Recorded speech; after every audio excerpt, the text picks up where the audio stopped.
Hepinize merhaba.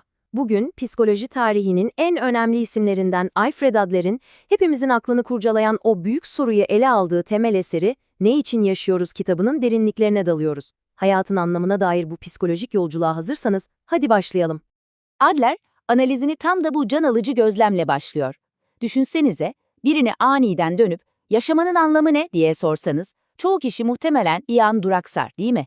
Cevabı sanki içten içe biliyor gibiyizdir ama kelimelere dökmekte zorlanırız. Zaten bu soru, genelde hayat tıkırındayken değil de bir zorlukla, bir yenilgiyle karşılaştığımızda zihnimizde beliriverir. De işte Adler'in bütün teorisinin kilit noktası tam da burada başlıyor. Dilimiz suskun kalsa da eylemlerimiz, tutumlarımız, hatta en küçük alışkanlıklarımız bile her gün, her an bu sorunun cevabını haykırır. Yani davranışlarımız, farkında olalım ya da olmayalım, kendimize ve dünyaya dair verdiğimiz temel bir kararın, kendi kişisel yaşam anlamımızın canlı bir kanıtıdır aslında. Bugünkü analizimizde Adler'in psikolojisini 5 temel adımda inceleyeceğiz. Önce anlam arayışımızın doğasına bakacağız. Sonra bu arayışı tetikleyen o meşhur aşağılık duygusunu ele alacağız. Ardından hayatın karşımıza çıkardığı 3 büyük görevden bahsedeceğiz. Bu görevlere nasıl yaklaştığımızı belirleyen yaşam stilimizin şifrelerini çözecek ve son olarak da Adler'e göre anlamlı bir yaşamın anahtarını keşfedeceğiz. O zaman ilk konumuzla başlayalım, anlam arayışı. Adler diyor ki, hepimiz genellikle bilinç dışında şekillenen, kendimize has bir hayat tanımına, bir nevi kişisel bir kullanım kılavuzuna göre hareket ederiz. Bakın, Adler için yaşamın anlamı öyle havada duran felsefi bir kavram değil, son derece somut bir şey. Bu bizim dünyaya ve kendimize dair verdiğimiz temel bir karar. Ben buyum ve dünyada böyle bir yer deme şeklimiz. Ve bu temel karar bir kere verildikten sonra attığımız her adımı, kurduğumuz her ilişkiyi, kısacası bütün varoluşumuzu yöneten bir pusulaya dönüş. Peki bizi bu anlamı aramaya, kendimize böyle bir pusula yaratmaya iten temel güç, o içimizdeki motor nedir? İşte burada Adler'in en bilinen, belki de en çok yanlış anlaşılan kavramına geliyoruz. Hepimizin deneyimlediği o evrensel aşağılık duygusu. Buradaki en kilit kelime cesaret kırıklığı. Adler için aşağılık kompleksi basit bir özgüven eksikliği falan değil. Hayatın zorlukları karşısında kişinin mücadele etmek için kendinde o gücü, o yetkinliği bulamadığı derin bir yetersizlik hissi. Yani bir nevi ben bu oyunun kurallarına göre oynayacak kadar iyi değilim deme hali. Ve Adler burada çok kritik bir uyarıda bulunuyor. Bu alıntı durumu mükemmel özetliyor. Birine gidip sende aşağılık kompleksi var demek, ona yardım etmek değil, tam tersine onun cesaretini daha da kırmaktır diyor. Asıl mesele o etiketi yapıştırmak değil, kişinin hangi noktalarda cesaretini kaybettiğini anlamak ve o noktada onu güçlendirmektir. Ama madalyonun bir de diğer yüzü var tabii. Bu yetersizlik hissine karşı içimizde doğuştan gelen, bizi sürekli ileri iten bir güç de var. Üstünlük için çabalamak. Ama dikkat, bu başkalarının üzerine basıp yükselmek, kibirli bir üstünlük değil. Bu eksik olanı tamamlama, zorlukların üstesinden gelme, daha iyi, daha yetkin bir versiyonumuza ulaşma çabası. Kısacası potansiyelimizi gerçekleştirme dürtüsü. Peki, bu içsel çatışma, yani aşağılık duygusu ve üstünlük çabası arasındaki o sonsuz dans nerede sahneleniyor?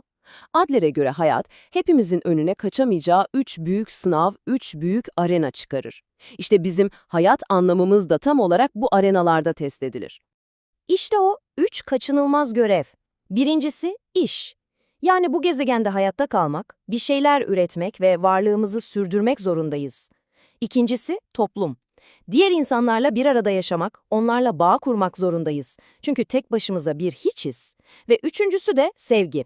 Yani en yakın, en samimi ilişkileri kurma ve insan neslinin devamını sağlama görevi. Adler bu konuda o kadar net ki, hayatta ne sorun yaşarsak yaşayalım diyor. Kökenine indiğinizde mutlaka bu 3 görevden birinde, yani iş, sosyal ilişkiler veya sevgi alanında bir zorlanma bulursunuz.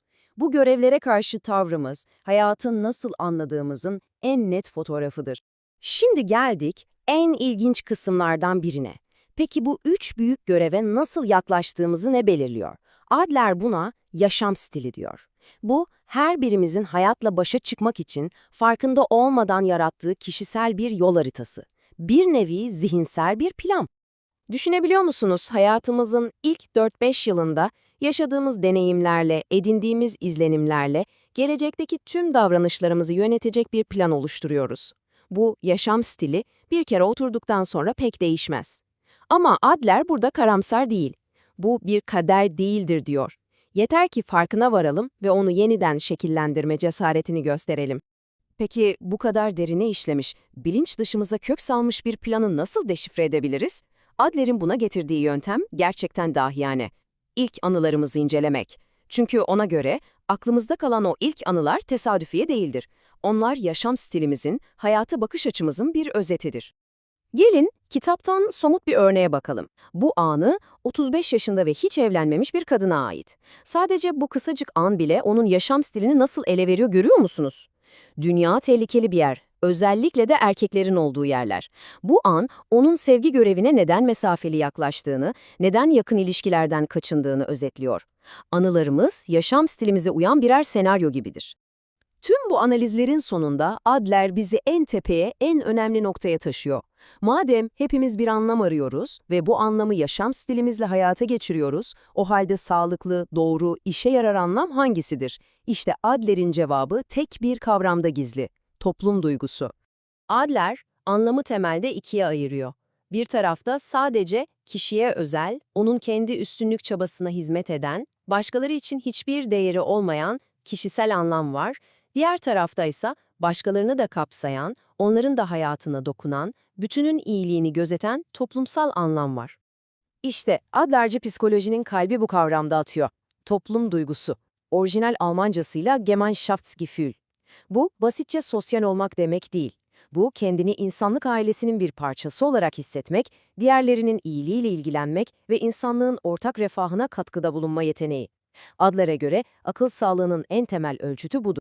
Ve Adler'e göre hayatta başarısız olarak tanımlanan tüm insanlar, bakın liste oldukça çarpıcı, nevrotiklerden suçlulara, alkoliklerden sorunlu çocuklara kadar, hepsinin tek bir ortak paydası var: toplum duygusunun zayıf olması ya da hiç olmaması.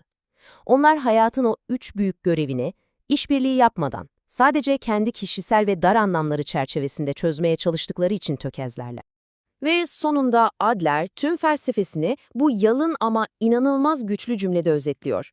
Gerçek anlam, bireysel zaferlerde değil, başkalarıyla ilgilenmekte, onlarla işbirliği yapmakta ve bütünün bir parçası olarak insanlığa katkıda bulunmakta yatar. Çünkü geride iz bırakanlar sadece insanlığın refahı için çalışanlardır. Bu derinlemesine analizden sonra şimdi soruyu size yöneltmenin tam zamanı. Bir an durup düşünün. Sizin yaşam stiliniz, hayatın o kaçınılmaz üç görevine, yani iş, toplum ve sevgiye nasıl cevaplar veriyor? Bu cevaplar daha çok kişisel bir anlama mı, yoksa başkalarını da kucaklayan toplumsal bir anlama mı hizmet ediyor? Adler'in de dediği gibi, bu üzerine düşünmeye değer en önemli soru.